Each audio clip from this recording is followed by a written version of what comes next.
Donald Trump is still 2 months away from his return to the White House, but Canada is already feeling the pressure to heed his threats on military spending.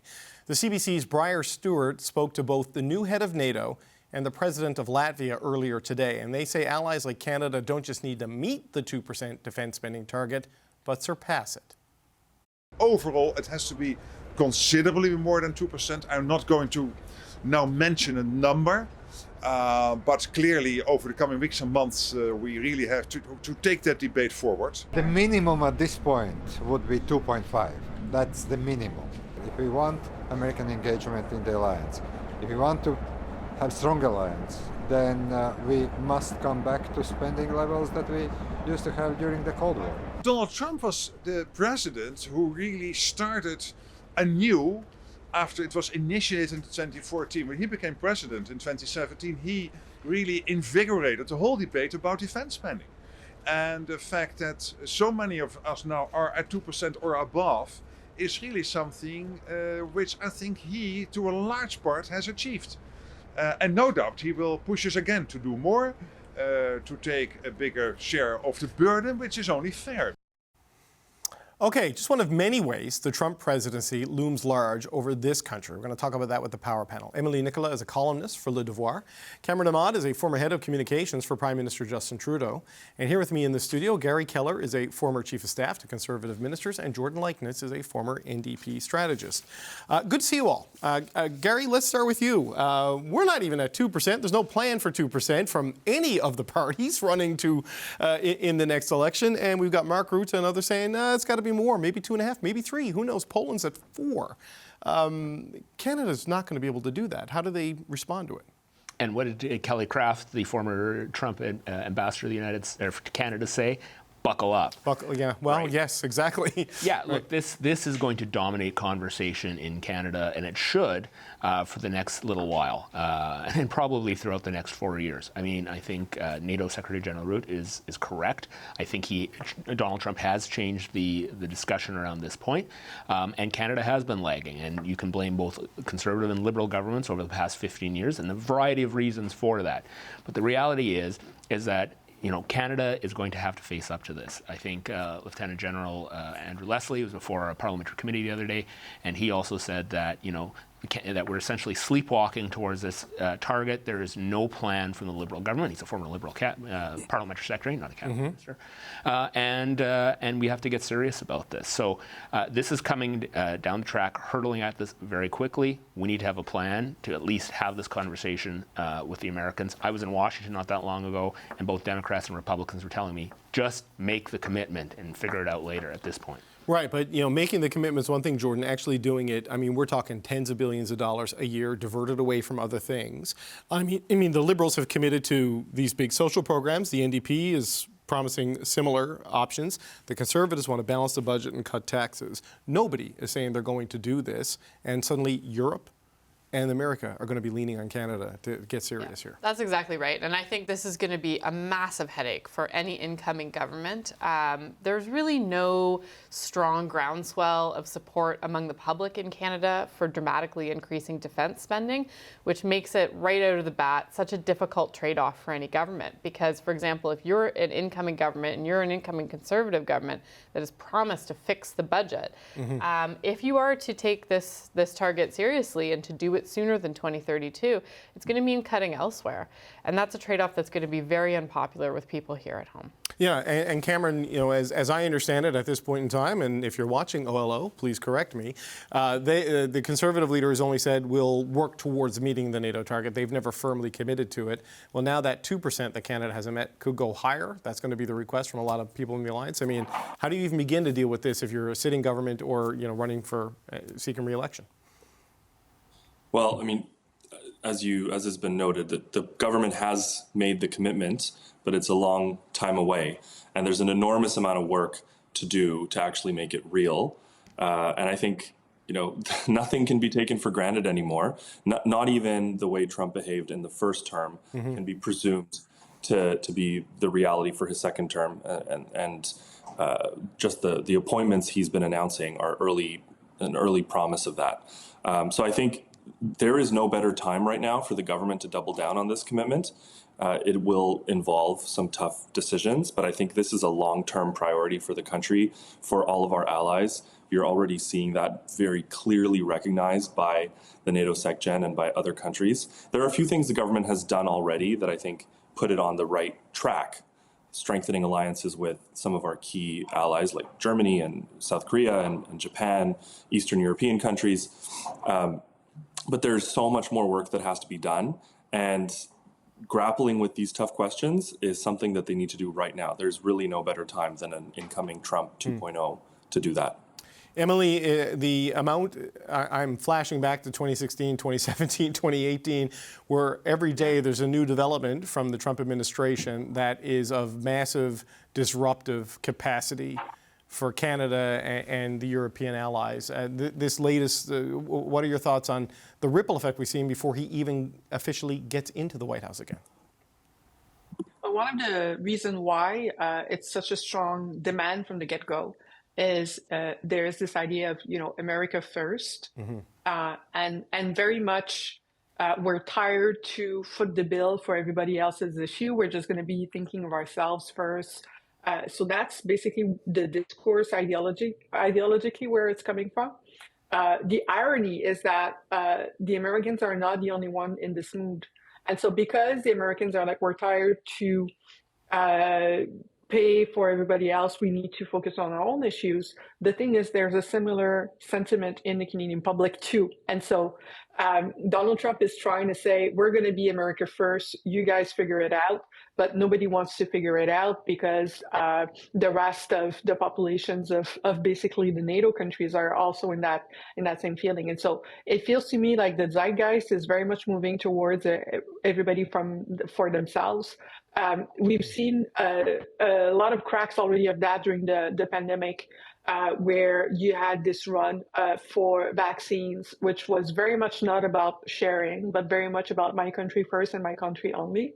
And so I'm seeing the same mentality that is now moving to defense spending. And so it's a do what I say, not as I do kind of situation where, of course, Donald Trump wants other people to spend more, but it is because they want to disengage.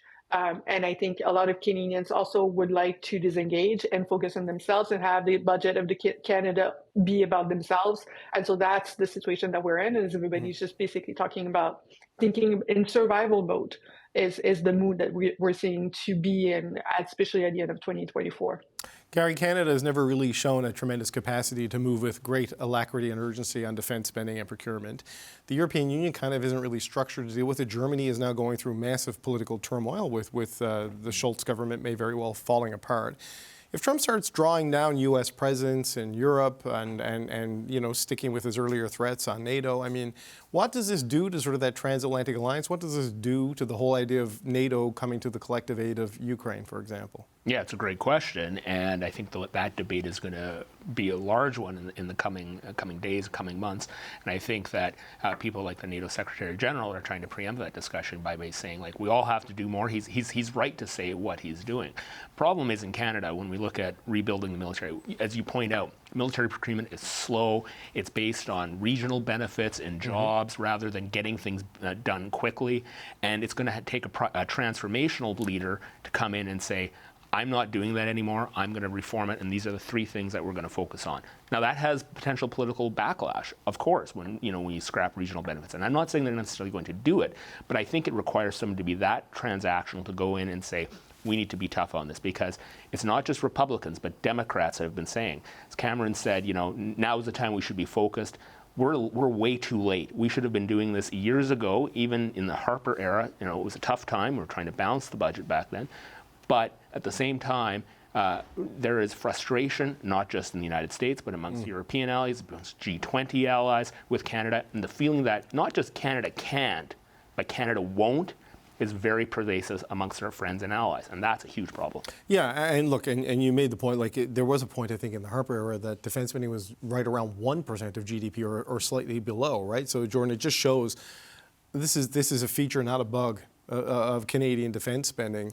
But this disruption now that started in Trump 1 is only going to escalate now. So, I mean, do you just start putting projects aside to comply with this, or just risk the consequences? Well, I mean, look, I think the other thing that's important to note is that, the context has also changed globally, right? So we have Trump, but we also have a land war in Europe. So there is, I think, quite rightly a demand from our allies, in particular our European allies who are much closer to that conflict, to actually tighten that alliance, to make it more effective and to make it ready. And look, the question in Canada, it's not just about procurement, though that is obviously a huge part of meeting the 2% target. And that's why I think you're going to see a lot of talk about submarines very soon, because they're quite expensive. They'll be very helpful in getting to that 2% target. But we also have really big problems in military recruitment. We have problems within the military, issues of sexual harassment and assault and racism, things that are really preventing the military from reaching its full strength in terms of personnel. Those are capacity issues that also need to be dealt with if we're going to be seriously bringing forward a new type of readiness to participate in NATO. Cameron, there are the issues that the return of Trump puts on the table, and then there are the characters he's bringing to the table. There were a lot more conventional, we'll say, Republicans in the first administration. Less so, I think, this time. Marco Rubio was not an outlier when he was leaked as the name for Secretary of State. RFK Jr., Pete Hegseth, Tulsi Gabbard, Matt Gaetz. It's a different flavor of Republican than you dealt with in the first term. How do you begin to approach that challenge as a federal government right now? Well, we say the first term team was more conventional now, but we didn't say that then. No. And again, we just have to be prepared for anything, for absolutely anything. And for some things that we would imagine to be completely wild and unacceptable or outrageous to just become the norm, and for that to then shift on a monthly basis or even daily basis. So if it's of any reassurance, there is no doubt that the Prime Minister and his team and entire cabinet are going to prioritize the U.S. relationship and the strategic and tactical moves that they need to make to handle it well. There is no doubt they are doing that, and they are placing an enormous amount of time and energy into that, managing that. And they're probably better positioned to do that than almost any other country in the world, given how they handled term number one. I would just want to add something else to what Gary and Jordan were saying. Absolutely, there's an enormous amount of investment and reform and recruitment that needs to go into our military to bring it up to speed and standard. But the conversation around the percentage does sort of mean that we overlook other ways that countries can contribute as they ramp up their spending, right? Because you can spend as much as you want on the military, but not necessarily make the contributions practically on the ground. And Canada has made some very significant contributions to our, the goals and the priorities of our alliance. Latvia is probably the best example, where we have an enormous amount of troops, and we're leading a battle group. I think it's being upgraded to a brigade over the next few years. And that's recognized by, I was in Latvia, and it's recognized by the people and the governments there because we're punching above our weight. And another one is on Ukraine, where we are spending more and contributing more in humanitarian assistance and bringing in refugees and doing all sorts of things, especially now as the U.S. might step its support back dramatically. Opportunity for Canada to step up again, show leadership. Look, no doubt. And the training is Operation Unifier, I believe it is. The training of the Ukrainian armed forces to sort of get them to a NATO standard. Obviously, we played a critical role in the initial defense, but the 2% metric, Emily, is something Canada agreed to, and something Canada has agreed to multiple times and has not yet hit. And you look at the challenges this is creating. You have Bob Lighthizer, who is coming back in some capacity, talking about up to a 20% tariff. And there's almost relief at Robert Lighthizer because he's a known quantity. And then the immigration plan of detention camps and rounding people up and the mass deportations could send a surge here. I don't want to be alarmist, Emily, but it seems like I don't think people are quite prepared for the possible scale of the disruption that could come starting the 20th of January. No, and I don't think it's possible for people to have been prepared, given that we're learning who is going to be responsible for what, basically in real time. And so even from the point of view of the government and of any stripe, there is an amount of obviously preparedness, but also ability to react. One element that you haven't mentioned that I will mention in terms of we need to figure this out, guys, is the fact that Elon Musk is now a government appointee and owns and controls a platform that all Canadian politicians and still a lot of journalists are using. And so in terms of foreign interference, you have a person that has been partisan for Trump who is now a person directly in politics, owning a lot of where we are having debates in Canadian democracy. I think in terms of ethics, that is unprecedented. And I'm not seeing people opening up this conversation.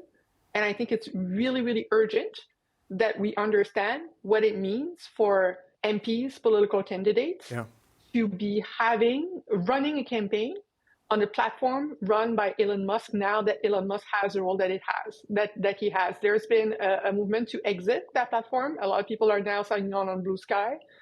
But really, this is the one elephant in the room. Even to have a conversation about all the other challenges that we need to face, we need to have a conversation about where we're even debating Canadian politics. No, it's an interesting point because this Department of Government Efficiency, Gary, that Elon Musk and Vivek Ramaswamy are going to co-lead, because nothing says efficiency like co-leads. And they really seem like they would. No, they're really definitely well going to. It's not a cabinet appointment, so it doesn't have to do any of the ethics things or the divestment. But he is going to have an outside. There's a report, I think, in the New York Times today that he met with the Iranian ambassador to the United Nations to try to diffuse U.S.-Iran relations. But he makes cars in China, which are right now subject to tariffs. He has the ear of everybody in that administration, and he controls, and as we saw during the U.S. election, is willing to weaponize that platform for his personal interests, because that became a big source of disinformation, a lot of it coming from Musk himself. As Emily points out, there is a real risk here of what that can do to the broader political conversation, isn't there? But what are we going to do about it? Right? Are people going to mass exit Twitter? I mean, or X? Some people are doing that. But well, let me lay out this scenario for you. Pierre Poilievre wins the election next year. Yes. He defunds the CBC. He ends the media subsidies to the National Post, the Toronto Star, the Globe and Mail, and all the others. They struggle, they go under. He's then got to do a renegotiation of NAFTA in 2026 with Donald Trump, with no national public broadcaster and a diminished Canadian media and social media platforms owned by American billionaires who are cozy with the President of the United States. What kind of a playing field does Canada walk into in its national interest in that situation?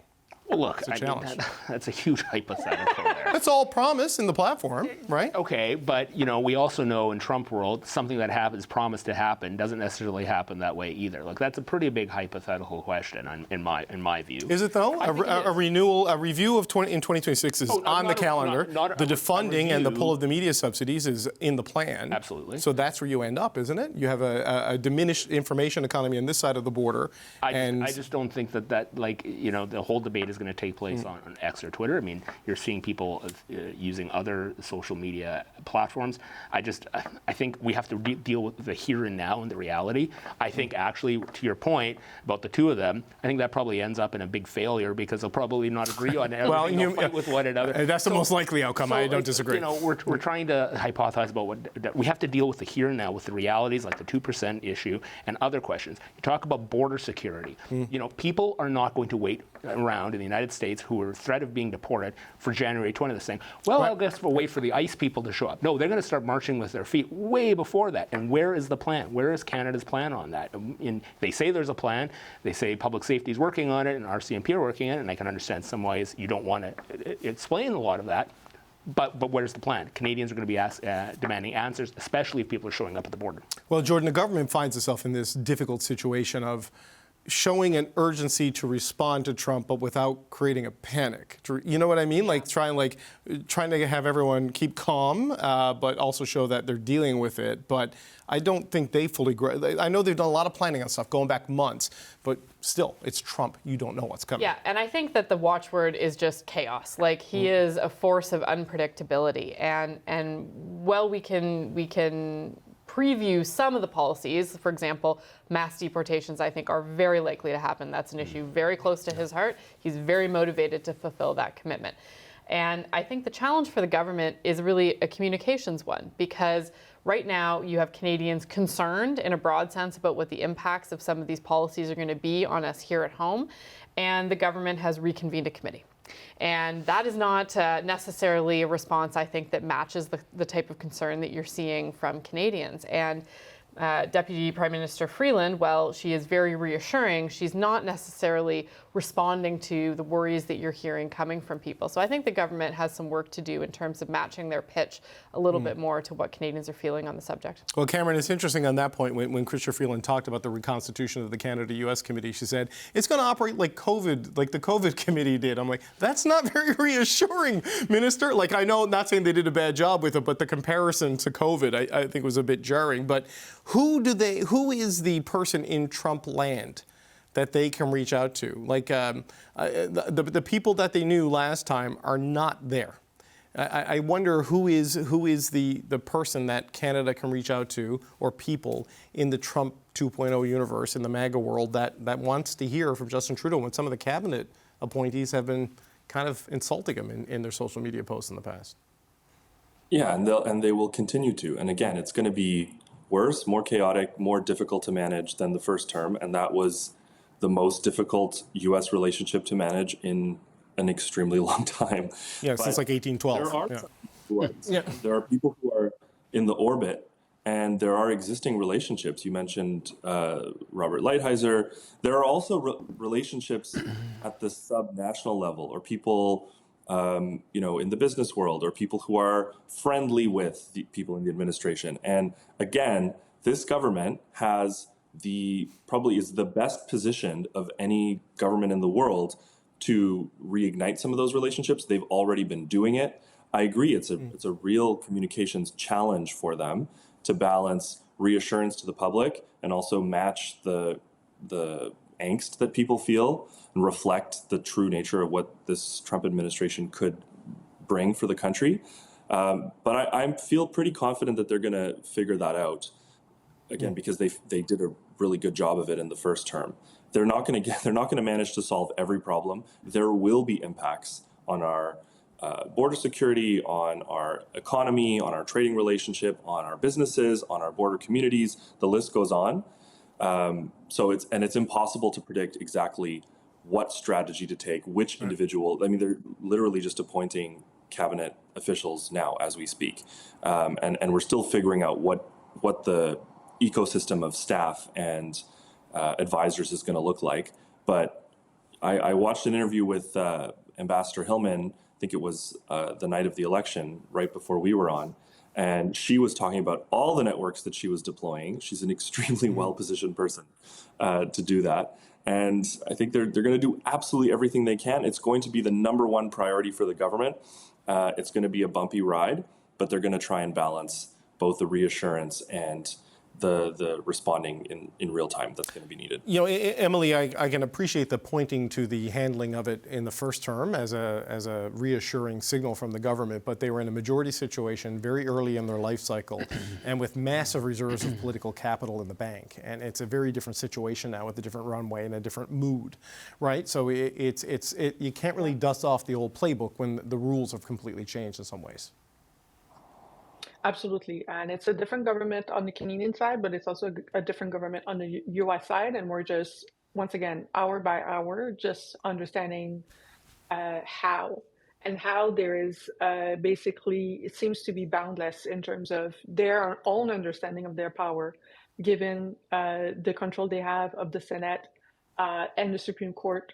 And so it's going to be harder this time around because it's already a different, even Republican Party, in terms of who's there that isn't loyal to Donald Trump, not just in the appointees, but at the governmental side as well, and just who is able to be in the Republican Party, be a Republican period, that isn't a Donald Trump supporter.